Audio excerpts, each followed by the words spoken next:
Welcome dear students.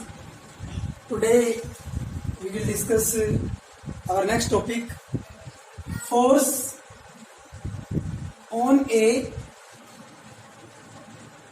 current carrying conductor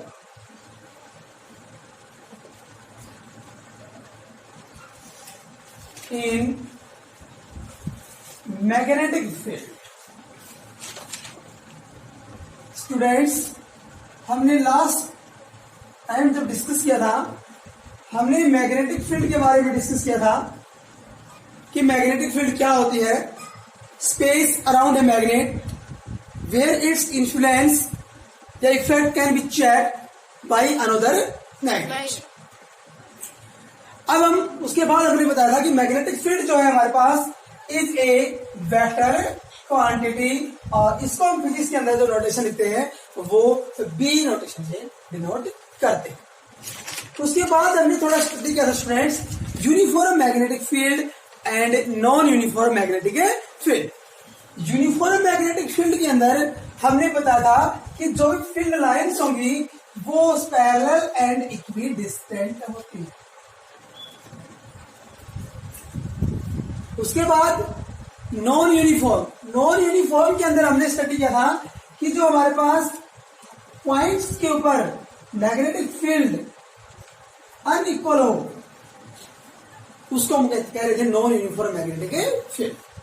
students, बहुत ही important बात हमने आपको बताई थी कि जब भी मैग्नेटिक फील्ड इनवर्ड या आउटवर्ड होगा तब हम एक रिप्रेजेंटेशन नोट करते हैं. और रिप्रेजेंटेशन क्या थी, मैंने इस टाइप से सिंबल दिया था.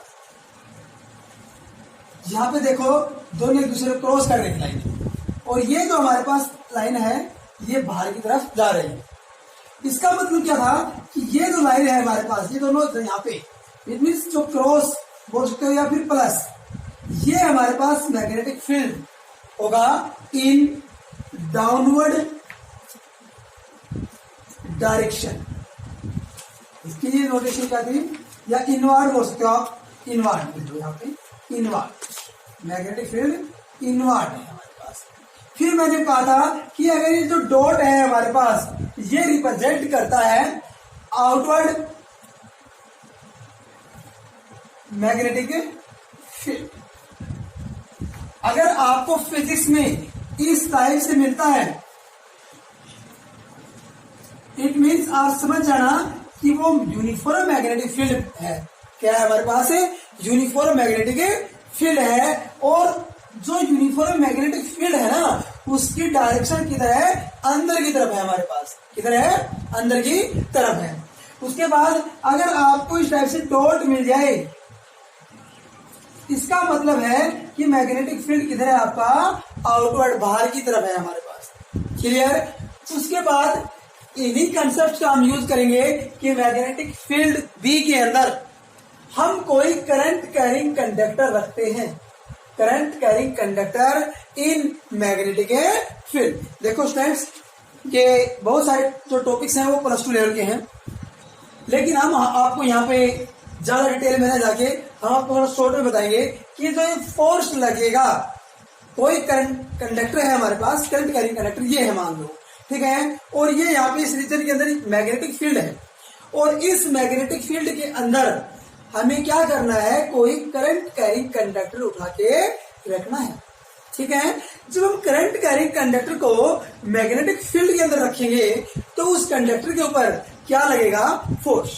कैसे लगेगा फोर्स, देखो ओरेस्टेड जब हमने एक्सपेरिमेंट पढ़ा था उसके अंदर बताया कि कोई भी करंट कैरिंग कंडक्टर होता है उसके अराउंड क्या बनती है, मैग्नेटिक फील्ड बनता है. अच्छा स्टूडेंट्स, प्रेजेंट में मैग्नेटिक फील्ड ये है हमारे पास. अब हमने क्या कहा कि दो मैग्नेटिक फील्ड है, अगर दो मैग्नेटिक फील्ड है या तो अट्रैक्ट करेंगे या रिपेल करेंगे. ठीक है, वो डिपेंड करेगा उसकी स्ट्रेंथ के ऊपर डिपेंड करेगा. अब उसी कंसेप्ट का यूज करके कि force on a current carrying conductor in magnetic field, तो उसके अंदर हम क्या करेंगे कि करंट कैरिंग कंडक्टर लेंगे और उसको हम कहां पे रखेंगे, मैग्नेटिक फील्ड के अंदर. ठीक है स्टूडेंट्स, देखो आगे next, force on a current carrying conductor in magnetic field. हम मैग्नेटिक फील्ड, आप चाहे क्रॉस ले लो इसको स्टूडेंट्स नोट भी कर लेना साथ। This is the uniform magnetic field, जिसकी डायरेक्शन किधर है स्टूडेंट्स, अंदर की तरफ है, इनवर्ड डायरेक्शन है, ठीक है। और इसके अंदर हमने कोई करंट कैरिंग कंडक्टर रख दिया, और करंट कैरिंग जो कंडक्टर है, मैं मान रहा हूं यहां पे देखो कि this is the direction of magnetic field B. Clear कि ये मैग्नेटिक फील्ड की डायरेक्शन है। उसके बाद हमने क्या कहा, कोई करंट कैरिंग कंडक्टर रखना है। मान लो ये जो करंट कैरिंग कंडक्टर हमने रखा है, ये आई करंट इसके अंदर फ्लो हो रहा है। This makes an angle theta, this makes an angle theta. Clear. तो देखो यहां पे हमारे पास जो ये कोई भी करंट कैरिंग कंडक्टर अगर हम मैग्नेटिक फील्ड के अंदर रख रहे हैं, जैसे मैंने कहा कि फोर्स कितना लगेगा on a current carrying conductor in magnetic field. ये करंट कैरिंग कंडक्टर जब हमने मैग्नेटिक फील्ड के अंदर रखा है, तो इस कंडक्टर के ऊपर जो फोर्स लगेगा उसका मैग्नीट्यूड कितना होगा, पहले तो हम ये डिटरमाइन करेंगे, उसके बाद हम डिटरमाइन करेंगे इसकी डायरेक्शन किधर है। देखो स्टूडेंट्स, इस कंडक्टर के अंदर करंट आई फ्लो हो रहा है, L is the length of this conductor. Clear. B is the present, sorry इसको B मत लिखो, MN लिख लो इसको, MN। B is the uniform magnetic field, B present. अब हमारे पास ये बाय कैलकुलेशन से हम देखते हैं कि जो ये फोर्स आएगा इस कंडक्टर के ऊपर, वो 3 फैक्टर्स के ऊपर डिपेंड करता है। और वो 3 फैक्टर कौन कौन से हैं हमारे पास, कि जो फोर्स होगा, force is directly proportional, force is directly proportional to the current flowing in a conductor। First जो पॉइंट है आपका कि जो फोर्स डिपेंड करेगा वो डायरेक्टली प्रोपोर्शनल है to the current flowing in a conductor. It means F directly proportional to the I, equation number 1। Second हम देखते हैं कि जो फोर्स होगा, force is directly proportional to the length of the conductor, to the length of the conductor. Clear. F directly proportional to the L, equation number 2। Third जो point है आपका, वो थर्ड पॉइंट क्या है कि जो मैग्नेटिक फील्ड होगा ना, magnetic field, third point, magnetic field is directly proportional to the vertical component of magnetic field. It means कि जो मैग्नेटिक जो फोर्स है, sorry magnetic force, force directly B sine of theta. Students, इसके बारे में हमने आपको पहले भी बताया था एक बार कि भाई जो फोर्स होगा आपका, इसको मैं रब करता हूं यहां से, जब भी हमारे पास कोई वेक्टर क्वांटिटी, ये कोई वेक्टर क्वांटिटी मान लो force, this makes an angle theta, तो इसको हम 2 कंपोनेंट्स के अंदर रिजोल्व करते हैं। एक होता है horizontal component F cos theta, दूसरा होता है vertical component F sine of theta, F sine theta.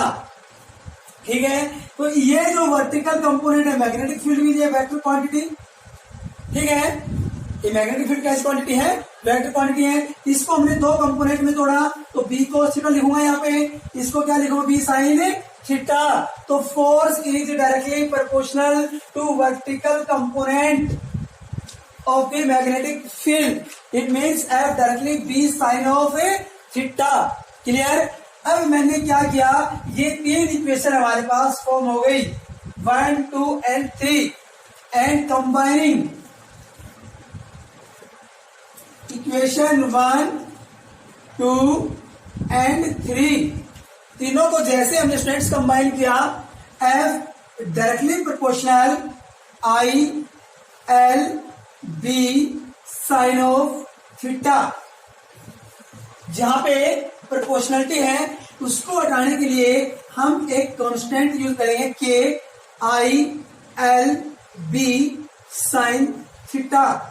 And इस K की जो वैल्यू है हमारे पास, ये डायमेंशनली जो इक्वल करने के लिए left hand side and right hand हम K की वैल्यू को 1 लेते हैं, इसलिए F इक्वल टू हो गया I L B sine of theta.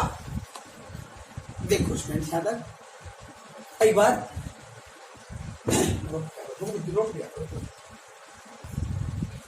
तो देखो students, F equals to I L B sine of theta. ये 4 चीजें वेक्टर क्वांटिटी, इसलिए आप इसको वेक्टर नोटेशन में नोट कर सकते हो।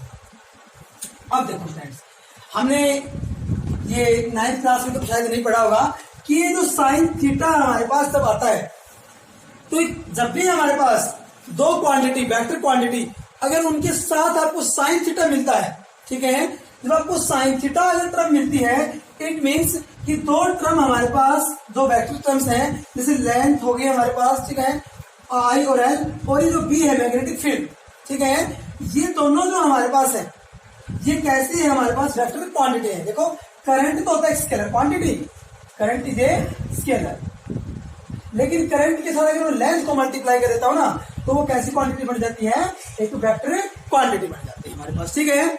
अब देखो यहाँ पे कि ये जो दोनों टर्म्स है हमारे पास, F equal to I L B sine theta, इसको अगर मैं वेक्टर नोटेशन में लिखना चाहूं तो I L cross B, I L cross B, ये हमारे पास कैसी फॉर्मेशन है, एक वेक्टर फॉर्मेशन है।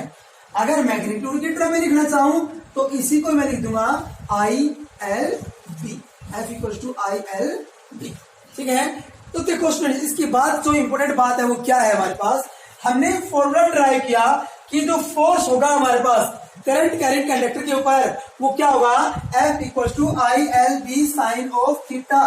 Clear, F equal to I L B sine theta. अब जो मेन बात है ना वो समझने की क्या है, ये तो मैंने आपको बता दिया कि ये जो एंगल है किस किस के बीच में बढ़ेगा, मैग्नेटिक फील्ड के बीच में and direction of current, it means length of the conductor के अलोंग, ठीक है, वो क्या होगी, डायरेक्शन हो गई हमारे पास, और जो मैग्नेटिक फील्ड है उन दोनों के बीच में क्या बढ़ेगा, एंगल बढ़ेगा आपका, ये जो थीटा एंगल है। अब जो इंपॉर्टेंट बात है कि भाई यहाँ पे जो थीटा एंगल है, मैंने कहा कि this is the direction of magnetic field B, ठीक है, and this is the current carrying conductor, या आप ये ऐसे बोलते हो कि ये हमारे पास कोई करंट कैरिंग कंडक्टर है और ये हमारे पास कोई मैग्नेटिक फील्ड है B. This makes an angle theta, I is the current flowing in the conductor, L is the length. हमने B cos theta B sine theta में तोड़ दिया इसको, B cos theta vertical horizontal component and B sine theta is the vertical component. अब यहां पे जो main बात है कि भाई जब हमारे पास ये मैग्नेटिक फील्ड भी है या जो करंट कैरिंग कंडक्टर है, हमने कोई भी current carrying conductor magnetic field के अंदर रखना है और मैं कहूं is the parallel to the magnetic field, इसके स्पेशल केस बन जाएगा ये कि when a current carrying conductor is placed parallel to the magnetic field, when current carrying conductor current carrying conductor placed parallel to the magnetic field। जब हमने parallel रखा है magnetic field के, इट मींस नहीं ये हमारे पास डायरेक्शन है magnetic field की, और मैंने स्टार्टिंग में बताया था आपको कि ये इनवर्ड डायरेक्शन अंदर की तरफ है हमारे पास, ठीक है, और उसी के अलोंग, जैसे इसको मैं एक मिनट यहां ऐसे रिप्रेजेंट कर देता हूं कि this is the direction of magnetic field, और इसके अलोंग ही मैंने कोई करंट कैरिंग कंडक्टर रख दिया, तो बताइए भाई बी और आई के बीच में कितना एंगल बना है हमारे पास, 0 डिग्री। इट मीन दोनों क्या है हमारे पास, पैरेलल हैं, और पैरेलल है उस कंडीशन में जो एंगल बढ़ेगा B magnetic field and current carrying conductor के बीच में वो कितना बढ़ेगा आपका 0 डिग्री। इट मीन्स कि जो F इक्वल्स टू हमने लिखा I L B sine of theta, theta जब 0 डिग्री हो जाएगा यहाँ पे I L B sine of 0, और साइन 0 क्या होता है आपका 0 होता है, इसलिए फोर्स क्या हो जाएगा आपका 0, फोर्स क्या हो जाएगा 0। कब होगा ये फोर्स 0? तो यहां से स्टूडेंट्स बहुत ही इंपॉर्टेंट क्वेश्चन बनता है कि when a current carrying conductor placed parallel to the magnetic field then what is the force या मैग्नीट्यूड ऑफ ए फोर्स। तो मैग्नीट्यूड ऑफ फोर्स कितना हो जाएगा स्टूडेंट से 0, या उसको आप बोल सकते हो मिनिमम फोर्स। इससे ये सबसे कम फोर्स है, मीन्स 0 फोर्स लगेगा। जब भी आपको ये कहा जाए कि भाई ये बताइए कि किस सिचुएशन में हम कंडक्टर को मैग्नेटिक फील्ड के अंदर रखें कि आपका जो फोर्स है वो 0 हो जाए, तो आप क्या कहोगे कि कंडक्टर को हम पैरेलल रखेंगे मैग्नेटिक फील्ड के अंदर। क्लियर? अच्छा, सेकंड जो पॉइंट है आपका कि जब हम करंट कैरिंग कंडक्टर को क्या रखें परपेंडिकुलर, करंट कैरिंग कंडक्टर को क्या रखें परपेंडिकुलर, तो लिखेंगे कि when a current carrying conductor, when a current carrying conductor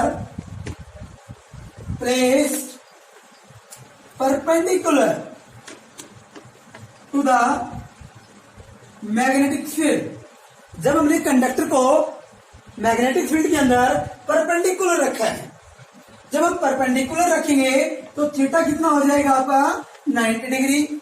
हमने पढ़ा है force equal to I L B sine of theta, I L B sine 90 degree, और साइन 90 कितना होता है 1, साइन 90 कितना होता है स्टूडेंट से 1, इसलिए F इक्वल टू क्या हो गया आपका आई एल बी, और इस फोर्स को हम कहते हैं मैक्सिमम फोर्स।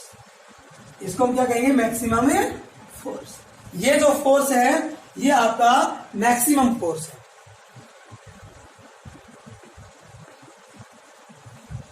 ठीक, तो students F equal to I L B, this is the maximum force. It means कि जब हमने यहाँ पे कंडीशन फाइंड आउट की कि जब हम एंगल, कुछ एंगल बनाता है हमारे पास करंट कैरिंग कंडक्टर अगर मैग्नेटिक फील्ड के साथ कुछ एंगल बनाता है, तब तो फोर्स क्या रहेगा F equal to I L B sine of theta. दूसरा, जब पैरेलल रखेंगे हम तब फोर्स क्या होगा था आपका 0।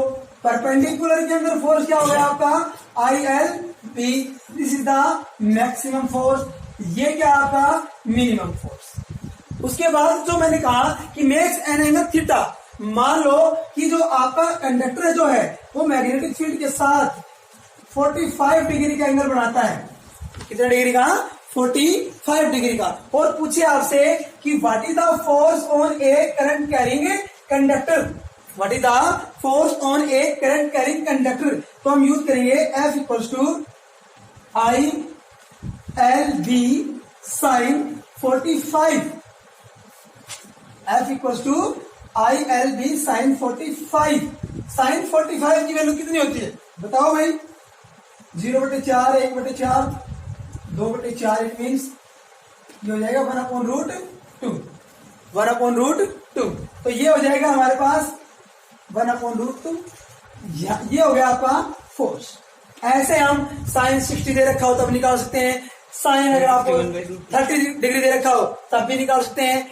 इट मीन्स कोई करंट कैरिंग कंडक्टर जिसके अंदर अगर आपको करंट दे रखा है कि मान लो करंट किसी कंडक्टर के अंदर अगर 2 एम्पियर फ्लो होता है, अगर लेंथ दे रखी है कंडक्टर की 6 मीटर, मैग्नेटिक फील्ड, और magnetic field is vector quantity, इसकी यूनिट क्या होती है ऐसा यूनिट टेस्ला, अगर मैग्नेटिक फील्ड दे रखी है आपको 2 टेस्ला, ठीक है। तो बताइए भाई, कोई पूछे आपसे एंड क्या बोले, देखो एक क्वेश्चन बनता है यहां से बहुत ही इंपॉर्टेंट, 3 क्वेश्चन बनेंगे, इधर वाला कर दू भाई। अब देखो यहाँ पे मैंने कहा कि एक सिचुएशन दे दी जाती है आपको, बोलता है कि करंट 2 एम्पियर और आपका length 6 metre, B magnetic field 2 tesla, कोई बोले आपसे कि when a current carrying conductor having current 2 ampere, length of this conductor 6 metre and magnetic field जो है आपकी वो कितने 2 टेस्ला है, और कहे आपको कि conductor is placed parallel to the magnetic field, parallel to the magnetic field. तो स्टूडेंट्स आपको छोटी छोटी चीजें ना उनको बड़े ध्यान से देखना है। Means parallel to the magnetic field है, जब आपको पैरेलल दिख जाएगा इट मीन्स उस कंडक्टर के ऊपर कोई फोर्स नहीं लगेगा, चाहे यहाँ पे करंट कितना भी हो, लेंथ कितनी भी हो, मैग्नेटिक फील्ड कुछ भी हो, आपको ये वर्ड बड़े ध्यान से देखना है। अगर पैरेलल है इट मीन्स वहां पे फोर्स कितना हो जाएगा भाई, F equal to I L B sine theta, theta कितना हो जाएगा 0 डिग्री, साइन 0 0, तो फोर्स कितना हो गया 0। यही सिचुएशन हो आपकी कि जो I current 2 ampere, length 6 metre, magnetic field 2 tesla, और बोले place perpendicular to the magnetic field, perpendicular रखेगा तो डायरेक्ट हम फॉर्मूला लगा देंगे F equal to I L B, और ये हमारे पास है I2 L6 B2, कितना हो जाएगा 24 न्यूटन। और अभी नेक्स्ट सिचुएशन और देते कि ये जो हमारे पास कंडक्टर है, करंट कैरिंग कंडक्टर, अगर बोले कि जो एंगल है हमारे पास वो कितना बढ़ाए, वो एंगल 30 डिग्री बढ़ाए, कितना बढ़ाए, मेक्स एंगल 30 डिग्री, तो हम क्या करेंगे F equal to I L B sine of theta, और I हमारे पास 2 L6 B2 and sign of 30, और साइन 30 की वैल्यू कितनी है हमारे पास 1/2, 1/2, तो यहां से हम क्या करेंगे 2 6 2 अपॉन 1/2, 2 से 2 कैंसिल आउट, कितना हो जाएगा 12 न्यूटन। लोग रखिए। तो स्टूडेंट्स ये थे हमारे पास कि किस टाइप से हम करंट को, कंडक्टर जो है उसको मैग्नेटिक फील्ड के अंदर रखेंगे तो हमारे पास जो फोर्स लगेगा वो कितना लगेगा, तो मिनिमम फोर्स जब हम पैरेलल रखेंगे, मैक्सिमम फोर्स जब परपेंडिकुलर रखेंगे, और ये मिनिमम और मैक्सिमम के बीच में चाहे हम कितना भी एंगल बढ़ाए हमारे पास कंडक्टर, तब होगा फोर्स। अब स्टूडेंट्स हमने पढ़ा कि जो मैग्नीट्यूड तो आ गया हमारे पास फोर्स का, but force is a vector quantity. Force कैसे क्वांटिटी, वेक्टर क्वांटिटी है। अगर वेक्टर क्वांटिटी है तो उस कंडक्टर के ऊपर, करंट कैरिंग का जो कंडक्टर है उसके ऊपर जो फोर्स लगेगा उसकी डायरेक्शन क्या है, तो उसके लिए हम यूज करते हैं एक रूल, और बहुत ही इंपॉर्टेंट रूल है ये हमारे पास, Fleming left hand rule, F.L.H.R, short form इसको बोलते हैं FLHR, Fleming left hand rule, Fleming left hand rule. तो स्टूडेंट्स समझिए इसको, फ्लेमिंग लेफ्ट हैंड रूल क्या है हमारे पास, स्टूडेंट्स सभी को पता है, ये हमारा राइट हैंड, ये लेफ्ट हैंड। लेफ्ट हैंड को हम इस टाइप से स्ट्रेच करेंगे तो फिंगर से उनको, और जो हमारे पास ये 1 2 एंड द थंब, इनको हम mutually perpendicular, these are always mutually perpendicular to each other. Mutually का मतलब है यहाँ पे कि ये हमारे पास म्यूचुअली परपेंडिकुलर, म्यूचुअली परपेंडिकुलर का क्या मतलब है कि ये जो हमारे पास तीनों हैं एक दूसरे के ऊपर 90 डिग्री का एंगल बनाएंगे हमारे पास। जैसे ये हमारे पास फिंगर है, इसके ऊपर 90 डिग्री का एंगल बना रही है, ये थंब के ऊपर भी 90 डिग्री का एंगल बना रही है हमारे पास। अगर मैं इसको ऐसे कर दूं तो देखो ये जो हमारे पास फिंगर है अब ये भी एंगल बना रही है, और ये जो हमारे पास है ये दोनों के ऊपर, इट मीन इसके ऊपर भी और इसके ऊपर भी 90 डिग्री का। तो स्टूडेंट्स देखो यहाँ पे फ्लेमिंग लेफ्ट हैंड रूल, और इसके अंदर फ्लेमिंग लेफ्ट हैंड रूल के अंदर क्या है हमारे पास, ये जो फिंगर है हमारे पास मीन्स तो थंब के साथ जो फिंगर है इसको हम बोलते हैं फोर फिंगर। क्या बोलते हैं इसको, फोर फिंगर। उसके बाद ये जो फिंगर है इसको हम बोलते हैं सेंट्रल फिंगर, सेंट्रल फिंगर। और सभी को पता है कि ये हमारे पास यहाँ पे दिस द थंब, क्या है हमारे पास है थंब। अच्छा जी, तो तीन हमारे पास mutually perpendicular, one fore finger, central finger and this is the thumb. अब यहाँ पे हम क्या करेंगे कि ये जो हमारे पास फिंगर्स हैं ये रिप्रेजेंट करती डायरेक्शन को। फर्स्ट ऑफ ऑल कि जो 4 फिंगर, तो स्टूडेंट्स ये 4 फिंगर जो हमारे पास है वो रिप्रेजेंट करेगी डायरेक्शन ऑफ मैग्नेटिक फील्ड। किसकी डायरेक्शन को? मैग्नेटिक फील्ड की डायरेक्शन को रिप्रेजेंट करेगी 4 फिंगर। ये सेंट्रल जो फिंगर है, सेंट्रल फिंगर ये रिप्रेजेंट करेगी direction of current, direction of A current. और जो थंब है हमारे पास वो रिप्रेजेंट करेगा डायरेक्शन ऑफ ए फोर्स। 3 चीजें हैं हमारे पास फ्लेमिंग लेफ्ट हैंड रूल के अंदर, 4 finger, central finger and thumb. Means इसको हम इस टाइप से पकड़ेंगे, this is the 4 finger, central finger, thumb. और ये क्या रिप्रेजेंट कर रहे हैं? This represent the direction of magnetic field. ये central finger represent the direction of current, और ये जो हमारे पास थंब है represent the direction of a force. और इस रूल को, ये जो हमने बताए हैं, ये जो रूल है इसको हम समझ सकते हैं किस रूल से? फादर, मदर और child. Father, mother, child. Father, mother M, child C. देखो यहां पे फादर, मदर और चाइल्ड, फादर, मदर और चाइल्ड। फादर इसको हम यहाँ पे एफ हमने लिया, यहाँ पे एम इसका यहाँ पे लिया, सी यहाँ पे लिया। देखो ऊपर से चलते हैं, हमारे घर में सबसे बड़ा कौन होता है? फादर होता है। इट मीन्स ये रिप्रेजेंट करेगा फोर्स को, एफ मीन्स फोर्स। उसके बाद उसके सेकंड नंबर का आता है मदर का, मदर का आता है। तो ये क्या हो गया? Magnetic field. और मैग्नेटिक फील्ड को हम किससे लिखते हैं भाई? बी से, फोर्स को एफ से। उसके बाद फिर सबसे छोटे होते हैं घर में बच्चे, और ये रिप्रेजेंट करेगा करंट, और करंट को हम लिखते हैं भाई आई से।